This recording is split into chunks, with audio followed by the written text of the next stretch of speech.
Hello नमस्कार दोस्तों, स्वागत है आप सभी का teaching bye Amarjeet sir YouTube channel पर।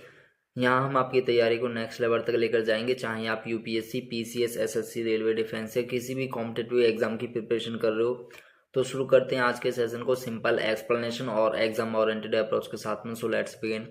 जैसा कि आपने देखा था कि हमारी जो इंडियन पॉलिटी की पहली जो 2 क्लास हुई थी, उनके अंदर हमने इंपॉर्टेंट क्वेश्चंस को डिस्कस कर लिया था टॉपिक वाइज। ठीक है, एग्जाम के रेलेवेंट में जो भी इंपॉर्टेंट क्वेश्चंस थे।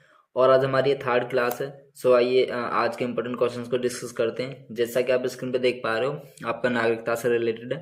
पहले क्वेश्चंस में आपसे पूछा कि नागरिकता से संबंधित प्रावधान संविधान के किस भाग में आपको देखने को मिलेगा। क्या ये भाग 1 में है, या भाग 3 में है, या भाग 2 में, या भाग 4 में। जो कि आपका नागरिकता से संबंधित आपको देखने को मिलेगा वो भाग 2 में देखने को मिलेगा। ठीक है, यानी कि जो पार्ट 2 है। अब पार्ट 2 के भी अंदर जो कि आपके आर्टिकल है, यानी कि 5 से लेके 11, ठीक है, 5 to 11 जो आर्टिकल्स हैं उसमें आपको देखने को मिलेंगे। और सबसे मेन चीज़ ये है कि नागरिकता की अगर हम बात करते हैं तो अपने भारत के अंदर एकल नागरिकता का प्रावधान आपको देखने को मिलेगा। और सेम ऐसे ही आपको ब्रिटेन के अंदर देखने को मिलेगा। ठीक है, सेम ऐसे ही आपको ब्रिटेन के अंदर देखने को मिलेगा जिसमें एकल नागरिकता का प्रावधान है। ठीक है, तो इसमें आपका ऑप्शन जो है सी वाला करेक्ट हो जाएगा। नेक्स्ट क्वेश्चन है कि नागरिकता संशोधन विधेयक जो कि 2019 का था, वो संसद में कब पारित किया गया था। क्या वो 10 दिसंबर 2019 को पारित हुआ था, या 11 दिसंबर 2019 को पारित हुआ था, या बात करें तो जो कि 12 दिसंबर 2019 में पारित हुआ था, या आपका या 13 दिसंबर 2019 को पारित हुआ था। तो जी, ये जो आपका यानी कि संशोधन विधेयक था, नागरिकता संशोधन विधेयक 2019 का, ये बेसिकली आपको देखने को मिलेगा 11 दिसंबर 2019 में, यानी कि इसको पारित किया गया था। और इसकी मैं थोड़ी सी फैक्चुअल यानी कि जानकारी आपको दे देता हूँ, बैकग्राउंड जानकारी। वो ये थी व्याख्या के तौर पे कि नागरिकता संशोधन विधेयक जो था ये 2019 का, ठीक है, जो 2019 वाला जो था ये, इसमें लोकसभा ने यानी कि इसको 9 दिसंबर, लोकसभा की अगर हम बात करें तो ये 9 दिसंबर 2019 में प्रस्तुत किया गया था। ठीक है, लेकिन उसी तिथि को यानी कि लोकसभा ने इसे पारित भी कर दिया था। ये भी चीज़ ध्यान रखनी है आपको। ठीक है, तो लोकसभा ने उसी तिथि को इसको यानी कि पारित भी कर दिया था जब इसको यानी प्रस्तुत किया था। और फिर उसके बाद में 11 दिसंबर 2019 में यह जो था राज्यसभा द्वारा यानी कि पारित किया गया था। ये चीज़ ध्यान रखिएगा। ठीक है, और फिर 12 दिसंबर 2019 को यानी राष्ट्रपति जी के द्वारा इसको यानी मंजूरी दे दी गई। और यह जो था ये एक कह सकते हैं विधेयक अधिनियम यानी कि बन गया था। तो इसमें आपका जो ऑप्शन है वो बी वाला करेक्ट हो जाएगा यहाँ पे, 11 दिसंबर 2019।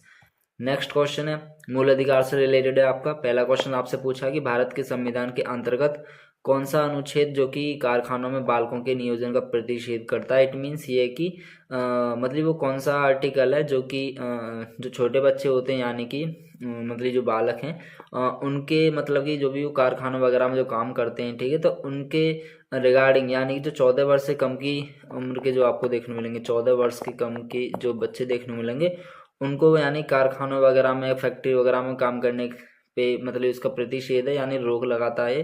तो आपको कौन सा आर्टिकल देखने मिलेगा, तो इसमें आपका आर्टिकल 24 ये देखने मिलेगा, यानी अनुच्छेद 24। इसमें आपका डी वाला करेक्ट हो जाएगा। नेक्स्ट है आपका कि निम्नलिखित अनुच्छेदों में से किस एक को doctor B R Ambedkar ji के द्वारा संविधान का हृदय या ये कह सकते हैं उसे आत्मा कहा गया था। कल ही हमने क्लास में ये डिस्कस किया था कि बेसिकली जो बी आर अम्बेडकर जी ने जो ये कहा था, मतलब कि जिससे मतलब कि संविधान का हृदय बोल सकते हैं या उसे आत्मा कह सकते हैं, तो ये आपको अनुच्छेद 32 देखने मिलेगा। और अनुच्छेद जो 32 था इसी के तहत मतलब कि उन्होंने एक चीज़ बताई थी जो कि आपको पता होगा कल के लेक्चर में अगर याद हो तो, कि जो संवैधानिक उपचारों का जो अधिकार वो देखने मिलेगा। ठीक है, जो कि संवैधानिक उपचारों के जो अधिकार थे वो आर्टिकल 32 के ही तहत में मतलब आपको देखने मिलेगा। और इनका बी आर अम्बेडकर जी का ये जो थे बी आर अम्बेडकर जी, इनका एक देखो काफ़ी महत्वपूर्ण कथन था। वो ये था कि उन्होंने मतलब कहा था कि यदि उनसे पूछा जाए कि संविधान में कौन सा विशेष मतलब अनुच्छेद है, ठीक है, वो कौन सा विशेष अनुच्छेद है जो कि सबसे महत्वपूर्ण वो आपको देखने मिलेगा। ठीक है, जो सबसे महत्वपूर्ण आपको देखने मिलेगा वो ये था कि जिसके बिना मतलब कि संविधान जो शून्य हो जाएगा। तो उन्होंने मतलब इस पे जवाब दिया कि मतलब जो आर्टिकल 32 था यानी कि 32, इसी को यानी कि उन्होंने बताया कि ये यही जो है आपका संविधान की हृदय और आत्मा यानी कि आपको देखने मिलेगा। ठीक है, तो as a B R Ambedkar ji के अनुसार, तो इसमें आपका डी वाला ऑप्शन करेक्ट हो जाएगा। नेक्स्ट क्वेश्चन है कि निम्नलिखित में से किसके द्वारा संपत्ति के मूल अधिकार का लोप किया गया। लोप का मतलब है उसको हटा दिया गया था। ठीक है, तो क्या वो जो संविधान का 40वां संशोधन अधिनियम था उसके द्वारा हटाया गया था, या आपका जो कि संविधान का 42वां संशोधन अधिनियम था उसके द्वारा हटाया गया था, या आपका जो संविधान का 44वां संशोधन अधिनियम था उसके द्वारा हटा दिया गया था, या आपका जो कि संविधान का 46वां संशोधन था उसके द्वारा हटा दिया गया था। तो बेसिकली आपसे क्वेश्चन में पूछा क्या है, क्वेश्चन में आपसे पूछा कि वो कौन सा मतलब कि संशोधन था जिसके तहत में जो संपत्ति का जो मूल अधिकार था उसको हटा दिया गया था। तो ये आपको देखने मिलेगा जो कि हमारा 44वां यानी कि संविधान का संशोधन अधिनियम था 44वां, यानी कि इसमें सी वाला जो आपको देखने मिलेगा। और देखो ये काफ़ी इंपॉर्टेंट मतलब ऐसे बोल सकते हैं, ये एक अमेंडमेंट एक्ट है यानी कि जो कि आपको 44वां देखने मिलेगा। ठीक है, जो कि 44वां संविधान संशोधन अधिनियम जो था यानी कि 1978 का था ये। ठीक है, 44वां 1978 का था। और बेसिकली इसमें क्या था कि जो कि हमारे भारतीय संविधान के जो मौलिक अधिकार के अंदर ही देखने को मिलेगा फंडामेंटल राइट्स, तो इसकी सूची से इसको यानी कि हटा दिया गया था। और ये हटाया किसको था ये भी आपको ध्यान रखना है, यानी जो कि हमारा संपत्ति का जो मूल अधिकार था इसको फंडामेंटल की सूची से हटा दिया गया था। और इसको फिर आपको देखने मिलेगा जो कि आर्टिकल यानी कि अनुच्छेद 300A। ठीक है, अनुच्छेद 300A के तहत यानी कि आर्टिकल 300A के तहत में इसको एक सामान्य मतलब कह सकते हैं सामान्य कानूनी अधिकार के तौर पर इट मीन्स लीगल राइट बना दिया गया। तो ये आपको ध्यान रखना है। तो मैं दोबारा से लिख देता हूँ आर्टिकल 300A। ठीक है, ध्यान रखिएगा इसको, आर्टिकल 300A या 300 के भी इसको हम कह सकते हैं, 300 के तहत ए के तहत में तो एक सामान्य कानूनी अधिकार बना दिया गया, लीगल राइट्स बना दिया उसको। ठीक है, ध्यान रखना लीगल राइट बना दिए। और उसका बनाने का कारण ये भी था क्योंकि इस संशोधन के अंतर्गत मतलब कि इसका जो मेन उद्देश्य था ये कह सकते हैं जो इसका मोटो था वो ये था कि जो भूमि सुधार इट मीन्स लैंड रिफॉर्म्स को आसान बनाना, और जो भी यानी कि संपत्ति के अधिकार थे उसका जो दुरुपयोग ना हो सके। ठीक है, मतलब इसके दुरुपयोग को रोकना। तो ये भी आपको ध्यान रखना, संपत्ति के अधिकार को मतलब उसका जो दुरुपयोग था उसको रोकना, मेन ये चीज़ ध्यान रखनी है। ठीक है, संपत्ति के अधिकार को अधिकार का जो दुरुपयोग है उसको रोकना, तथा हम कह सकते हैं सामाजिक और आर्थिक न्याय की स्थापना की जा सके। तो ये चीज़ ध्यान रखनी है। तो इसमें आपका जो था वो 44वां संशोधन अधिनियम भी आपको देखने मिलेगा, 44वां 44 और कौन सा 17(8) का। ठीक है, 44वां यानी 44वां था ये, और कौन सा 1978 का। तो इसमें जो आपको ऑप्शन देखने मिलेगा वो कौन सा हो जाएगा, यानी कि सी वाला इसमें आपका ऑप्शन करेक्ट हो जाएगा। ये चीज़ ध्यान रखिएगा। तो इसमें सी वाला ऑप्शन करेक्ट हो जाएगा, 44वां संशोधन अधिनियम जो कि 1978 का था। ठीक है, नेक्स्ट क्वेश्चन है कि भारतीय संविधान का मतलब कि जो छुआछूत उन्मूलन है उससे संबंधित आपको बताना कि वो कौन सा अनुच्छेद आपको देखने मिलेगा। क्या वो अनुच्छेद 18 था, या अनुच्छेद 17 था, या आपका अनुच्छेद 16, या आपको अनुच्छेद 15 देखने मिलेगा। तो बेसिकली पूछा क्या, जो छुआछूत उन्मूलन से रिलेटेड आपसे पूछा तो वो कौन सा यानी कि अनुच्छेद ये आपको देखने मिलेगा। तो इसमें आपको जो अनुच्छेद 17 है ये देखने मिलेगा छुआछूत उन्मूलन से संबंधित। तो इसमें आपका बी वाला ऑप्शन करेक्ट हो जाएगा। नेक्स्ट है कि भारतीय संविधान के निम्नलिखित में से किस अनुच्छेद के द्वारा अस्पृश्यता की समाप्ति की व्यवस्था की गई है। ठीक है, अस्पृश्यता की समाप्ति के बारे में जो बात की गई है वो कौन सा अनुच्छेद आपको देखने मिलेगा। क्या वो आपको अनुच्छेद 14 देखने मिलेगा, ठीक है, यह आपका अनुच्छेद 15 देखने मिलेगा, ठीक है, यह आपका अनुच्छेद 16 या आपका 17। तो बेसिकली यदि हम बात करें जो छुआछूत जो अस्पृश्यता समाप्ति की जो बात की गई है इसमें आपको अनुच्छेद 17 देखने मिलेगा। ठीक है, जो अनुच्छेद 17 ये देखने मिलेगा, क्योंकि देखो 14 की बात करें तो इसके अंदर विधि के समक्ष समता के बारे में बात की गई। ठीक है, जो कि विधि के समक्ष मतलब कह सकते हैं विधि के समक्ष समता के बारे में बात की गई है।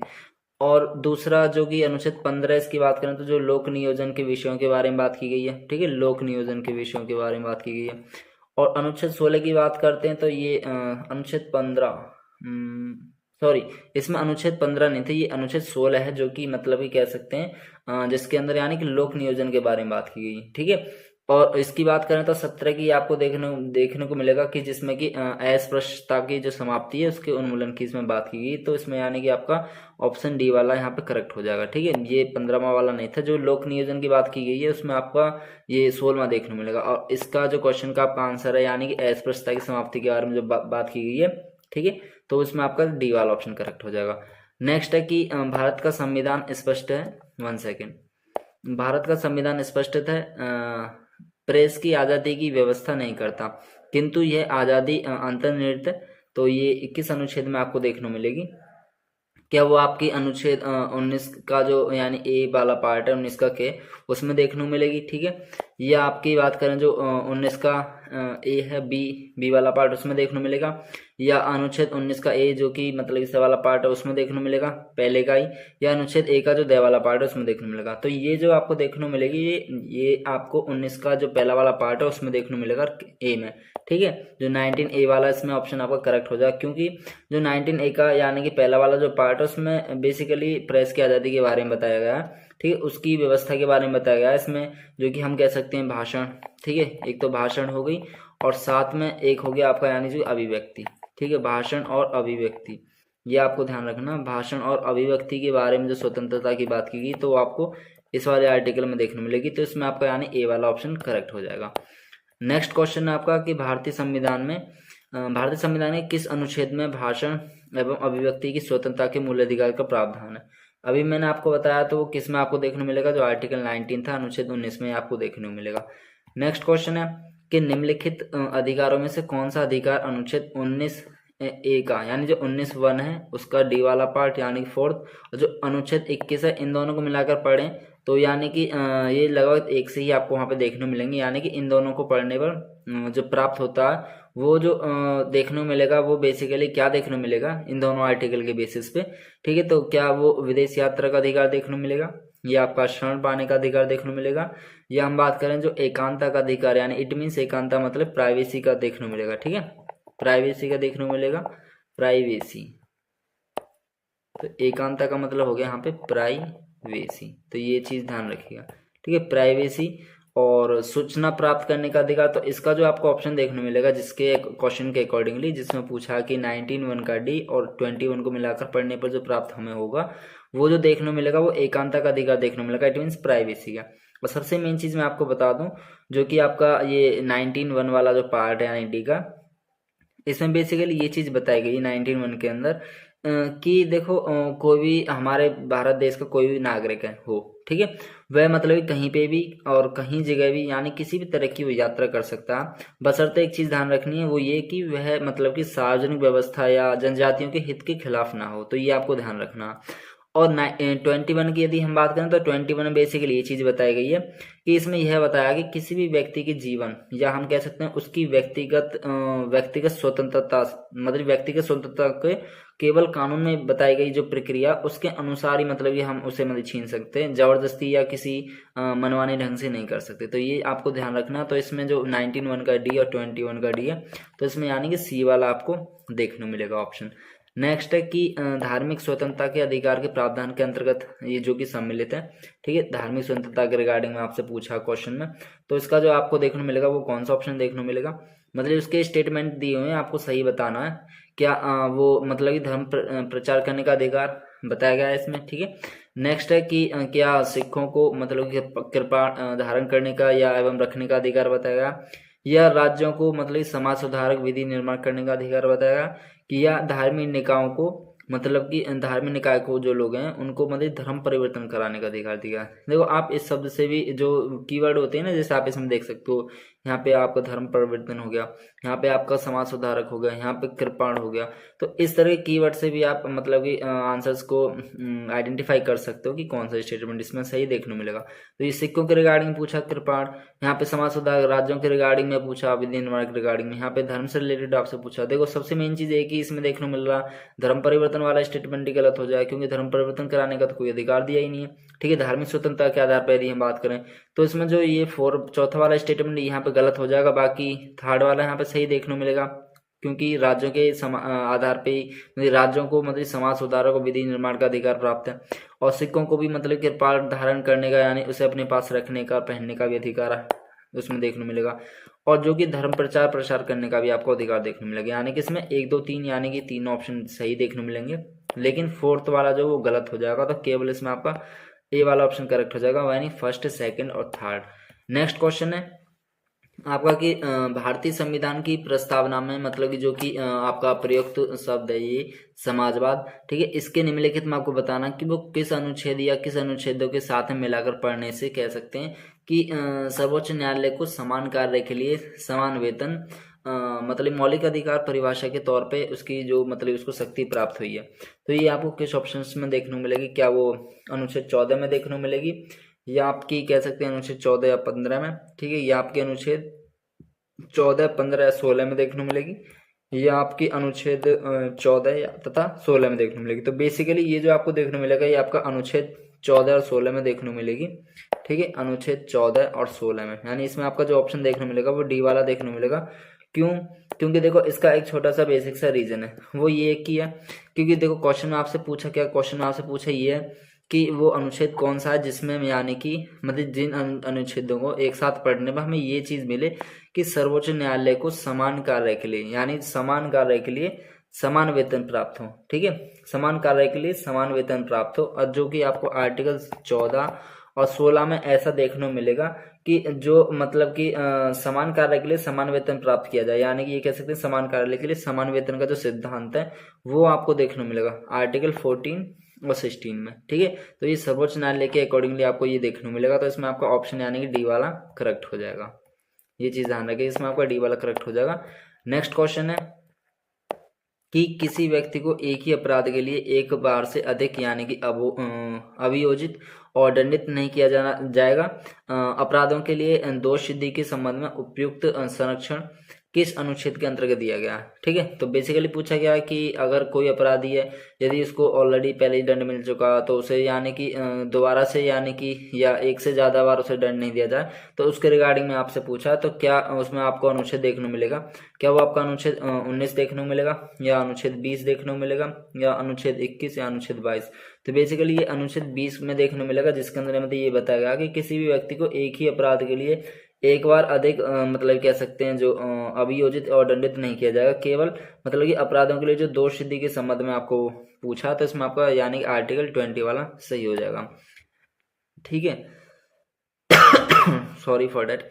नेक्स्ट है कि बंधुआ मजदूर उन्मूलन अधिनियम संसद ने पारित किया था, तो ये किस वर्ष में आपको देखने को मिलेगा, जो कि बंधुआ मजदूर उन्मूलन जो अधिनियम था ये 1971 यानी इट मीन्स 1971 या 1976 या आपका 1979 या 1981, तो ये किस वर्ष में आपको देखने को मिलेगा, तो 1976 में आपको देखने को मिलेगा, ये ध्यान रखिएगा। तो इसमें आपका बी वाला करेक्ट हो जाएगा। नेक्स्ट क्वेश्चन है कि सूचना का अधिकार की यदि हम बात करें तो सूचना का जो अधिकार है क्या ये एक मूल अधिकार है या एक विधिक अधिकार है, या नेक्स्ट ऑप्शन में क्या ये दोनों ही आपको देखने को मिलेंगे, यानी कि मूल अधिकार भी और विधिक अधिकार भी, या नेक्स्ट में आपके दिए हुए क्या ये दोनों में से कोई भी नहीं है। देखो सबसे पहले मैं आपको बता दूं जो मूल अधिकार है यानी कि सॉरी सूचना का जो अधिकार है ये दोनों ही देखने को मिलेंगे आपको, मूल अधिकार भी देखने को मिलेगा, ठीक है, और साथ में जो विधिक अधिकार भी ये देखने को मिलेगा। सूचना का अधिकार मूल अधिकार भी आपको देखने को मिलेगा और विधिक अधिकार भी। और ऐसा मैं क्यों बोला हूँ, क्योंकि जो कि आपको देखने को मिलेगा जो 2005 का जो मतलब कि 2005 का जो कि मतलब कि सूचना अधिकार का जो अधिनियम था उसके अंतर्गत यानी कि है मतलब कि अधिकार प्राप्त है हम लोगों को, वो ये है कि जो भी मतलब कि किसी भी सार्वजनिक स्थान की यदि हमें कोई जानकारी लेनी थी, कोई भी आवश्यक यानी सूचना यदि हमें मांगनी की सार्वजनिक स्थान की आवश्यक सूचना हम मांग सकते हैं, और ना मिलने पर उसकी हम मतलब कि अपील भी कर सकते हैं, ये भी आपको पता होगा, ठीक है। यदि वहां से कोई जानकारी हम उसकी अपील भी कर सकते हैं, क्योंकि उच्चतम न्यायालय ने मतलब कि कह सकते हैं सूचना के अधिकार को ये देखने मिलेगा आपको जो अनुच्छेद 19 का 1 का क्या है, ठीक है। तो उसमें यानी कि इसमें भाषण और अभिव्यक्ति, ये ध्यान रखिएगा, एक तो आपका भाषण हो गया और साथ में एक आपकी अभिव्यक्ति होगी, ठीक है। भाषण और अभिव्यक्ति जो मतलब भाषण और अभिव्यक्ति के अधिकार को यानी कि माना एज ए मूल अधिकार माना, तो ये भी चीज ध्यान रखिएगा, ठीक है। और एक न्यायमूर्ति जी थे यानी वैकंटे चैल्य, आपको उनका नाम पता होगा, ठीक है, मैं नाम लिख देता हूँ, उनका जो नाम था यानी कि वैकंट चैल्य, ठीक है, ध्यान रखिए। वैकंट चैल्य जी के अनुसार यानी कि उन्होंने भी यह चीज स्वीकार करी थी कि विचार और अभिव्यक्ति की स्वतंत्रता में मतलब कि जो कि सूचना प्राप्ति होगी आपकी, एक तो आपकी सूचना प्राप्ति, ठीक है, जो कि सूचना प्राप्ति है उसका यानी कि हमें अधिकार शामिल है, और साथ में ही लेकिन सूचना के अधिकार में यह स्पष्ट उल्लेख नहीं है, क्योंकि सूचना का अधिकार देखो बेसिकली आपको मूल अधिकार देखने को मिलेगा, ठीक है, सूचना का जो अधिकार आपको मूल अधिकार देखने को मिलेगा, और साथ में ही ये विधिक अधिकार ये भी देखने को मिलेगा। तो इसका मतलब ये दोनों ही इसमें आपको देखने को मिलेंगे, विधिक मूल अधिकार भी और विधिक अधिकार भी, यानी कि इसमें जो आपका ऑप्शन है वो सी वाला करेक्ट हो जाएगा, यानी ए तथा बी दोनों, ठीक है। नेक्स्ट क्वेश्चन है आपका कि भारतीय संविधान में समानता का जो अधिकार है, क्या वो मतलब कि वो कौन से 5 अनुच्छेदों द्वारा यानी कि स्वीकृत है, यानी कि वो कौन कौन से 5 अनुच्छेद आपको देखने मिलेंगे। तो क्या वो 13 से 17 का आपको देखने मिलेंगे, या 14 से 18, या 15 से 19, या आपके 16 से 20, ठीक है 16 से 20, ठीक है 16 से 20 नहीं, 16 से लेकर 20 तक। तो ये आपको जो देखने मिलेंगे 14 से लेकर 18 तक ये देखने मिलेंगे। क्योंकि देखो 14 से 18 तक की अगर हम बात करें तो इसके अंदर धर्म की स्वतंत्रता के बारे में बात की गई है, ये चीज़ ध्यान रखिएगा, ठीक है, धर्म की स्वतंत्रता के बारे में बात की गई है। तो इसमें आपका यानी कि बी वाला ऑप्शन करेक्ट हो जाएगा। नेक्स्ट है कि राज्य के नीति निर्देशक तत्व से रिलेटेड है, कि पहला क्वेश्चन आपसे पूछा कि निम्नलिखित में से कौन एक राज्य के नीति निर्देशक सिद्धांतों का उद्देश्य नहीं है, यानी जो कि डीपीएसपी की यदि हम बात करते तो उससे रिलेटेड नहीं है। पहले में आपका दिया हुआ कि क्या यह एक कल्याणकारी राज्य की स्थापना करना, दूसरा कि सामाजिक आर्थिक न्याय को सुनिश्चित करना, तीसरा क्या एक धार्मिक राज्य की स्थापना करना, और चौथा आपको देखने मिलेगा क्या एक मतलब कि धर्मनिरपेक्ष राज्य की स्थापना करना। देखो धर्मनिरपेक्ष राज्य की स्थापना करना, ये भी आपको सही बात देखने मिलेगी। धार्मिक राज्य, देखो धर्म के ऊपर यानी कि केवल एक ही धर्म के ऊपर किसी भी राज्य की स्थापना करना, तो ये तो बात वहाँ पे सही जमी नहीं, तो ये आपको यहाँ पे सी वाला गलत हो जाएगा। सामाजिक और आर्थिक मतलब सामाजिक तौर पे और आर्थिक तौर पे न्याय को सुनिश्चित करना, वैसे भी हमारी 3 तरह के आपको न्याय देखने मिलेंगे, सामाजिक और आर्थिक और राजनीतिक, ठीक है, ये भी सही देखने मिलेगा। और ये भी आपको यहाँ सही देखने मिलेगा क्योंकि कल्याणकारी राज्य की स्थापना करना, ठीक है, लोगों के कल्याण के लिए, समाज के कल्याण के लिए। तो इसमें आपको यहाँ पे सी वाला गलत हो जाएगा। पूछा यही कि कौन सा सिद्धांत यानी कि नीति निर्देशक सिद्धांतों के अनुसार यानी कि उसके उद्देश्य में नहीं है, तो आपका यहाँ पे सी वाला गलत हो जाएगा, ठीक है। तो इसमें जो आपका ऑप्शन है सी देखने को मिलेगा।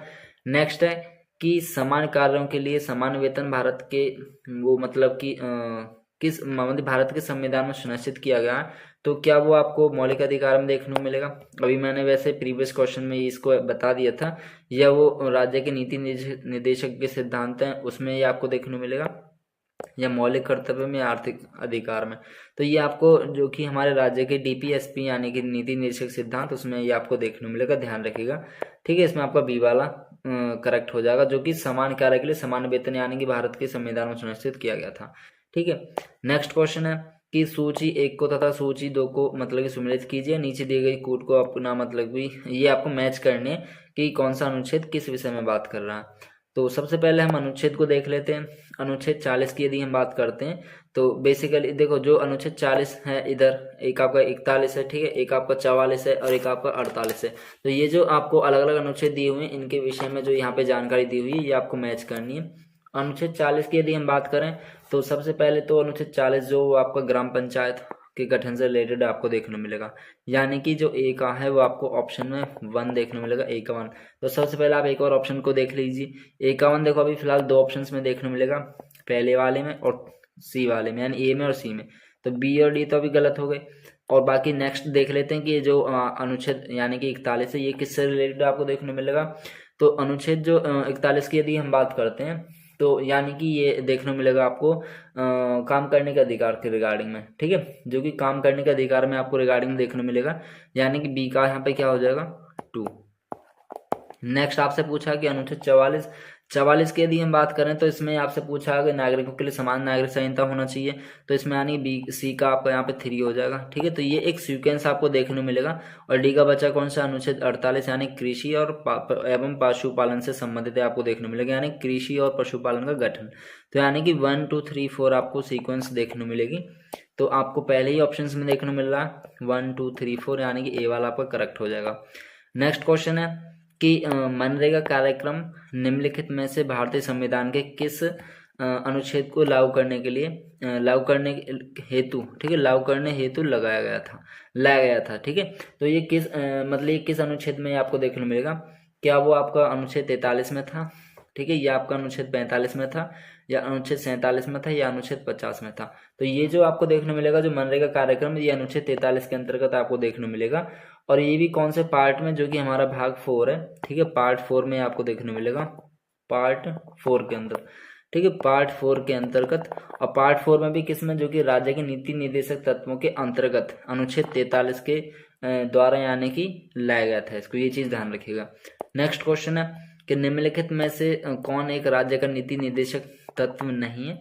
क्या वो मार्ग निर्देशनीय है, ठीक है। ये आपका गौ संरक्षणीय, निषेध मग निषेधनीय या गौ संरक्षणीय या पर्यावरण संरक्षणीय या आपका जो 14 यानी कि 14 वर्ष की आयु तक के बच्चों को निःशुल्क शिक्षा। देखो सबसे पहले ये तो आपको सही देखने मिलेंगे, इसमें पूछा कौन सा जो नहीं है, तो वो 14 वर्ष की तो देखो बात नहीं की गई, इसमें 6 वर्ष से नीचे की जो आयु के बालक हैं या जो बच्चे हैं उनको शिक्षा की व्यवस्था के लिए मतलब कि शामिल किया गया निःशुल्क शिक्षा के लिए। तो इसमें आपका जो गलत देखने को मिलेगा अकॉर्डिंग टू मतलब नीति निदेशक दत्त के अनुसार जो नहीं पूछा है राज्य के अंतर्गत में, तो वो डी वाला आपको यहाँ पे देखने को मिलेगा। ऑप्शन में आपका यहाँ पे डी वाला यानी कि कर हो जाएगा ऑप्शन। नेक्स्ट क्वेश्चन है कि निम्नलिखित में से कौन सा एक राज्य का नीति निर्देशक सिद्धांत संविधान के बाद में जोड़ा गया था। तो क्या देखने मिलेगा, क्या वो ग्राम पंचायतों का संगठन देखने मिलेगा, या आपका जो गोवध निषेध था ये देखने मिलेगा, ठीक है, या मुक्ति कानूनी सलाह देखने मिलेगा, या समान नागरिक सहायता देखने मिलेगा। तो इनमें से जो वो देखने मिलेगा जो शब्द बाद में जोड़ा गया था यानी एक राज्य का नीति निर्देशक सिद्धांत संविधान में बाद में ऐड किया गया था, तो वो था मुफ्त कानूनी सलाह। तो यानी कि इसमें आपका डी वाला सी वाला ऑप्शन इसमें देखने मिलेगा जो मुफ्त कानूनी सलाह थी, ये संविधान में जो जोड़ा गया था। ये मैं आपको बता दूं जब 42वां जो संविधान का संशोधन था 1976, ठीक है, 1976 यानी 42वां संविधान का संशोधन 1976 के द्वारा ही ये पार्ट 4 में आपको देखने मिलेगा, ठीक है, पार्ट 4 के अंदर ये आपको देखने मिलेगा, जिसमें यानी गरीबों के लिए यानी कि मुफ्त कानूनी सलाह, इट मीन्स यानी कि उनको समान न्याय मिले और निःशुल्क विधिक सहायता उनको मिले, यानी निःशुल्क विधि सहायता का प्रावधान उसमें देखने को मिलेगा, ठीक है। तो इसमें आपका सी वाला करेक्ट हो जाएगा। नेक्स्ट क्वेश्चन है, ये आपके इतने ही क्वेश्चन थे आज, ठीक है, जो कि टोटल हमने लगभग 22 के समथिंग यानी ऑन एवरेज में हमने 22-23 क्वेश्चन लगभग डिस्कस कर लिए थे इस क्लास के अंदर। और देखो जो भी आप जितना ज़्यादा आप देखो क्वेश्चंस को रिवाइज करोगे उतना ही आप लंबे समय तक उसको याद कर पाओगे। और बाकी देखो क्वेश्चन के रिगार्डिंग आपको कोई भी डाउट या कोई क्वेरी आती है तो आप उसका आंसर कमेंट सेक्शन में दीजिएगा, ठीक है। और बाकी हम जो नेक्स्ट क्वेश्चन हैं मतलब जो कि बाकी आगे क्वेश्चन हम अगली क्लास में डिस्कस करेंगे। So thank you so much for watching this video. अगर यह वीडियो आपके लिए हेल्पफुल रहा हो तो हमारे साथ जुड़े रहिए, लाइक शेयर और सब्सक्राइब करें। और प्लीज़ देखो इस वीडियो को उन बच्चों तक जरूर पहुंचा दीजिएगा मतलब जिन बच्चों को इस तरह की वीडियो की मेरी ज़रूरत होती है, जो बच्चे यानी फीस अफोर्ड नहीं कर पाते due to financial condition, lack of financial condition होने के कारण, ठीक है। सो इस लेक्चर को आप शेयर करिए अपने दोस्तों के साथ में। सो मिलते हैं नेक्स्ट क्लास में, तब तक के लिए अपना ख्याल रखिएगा। टेक केयर, जय हिंद।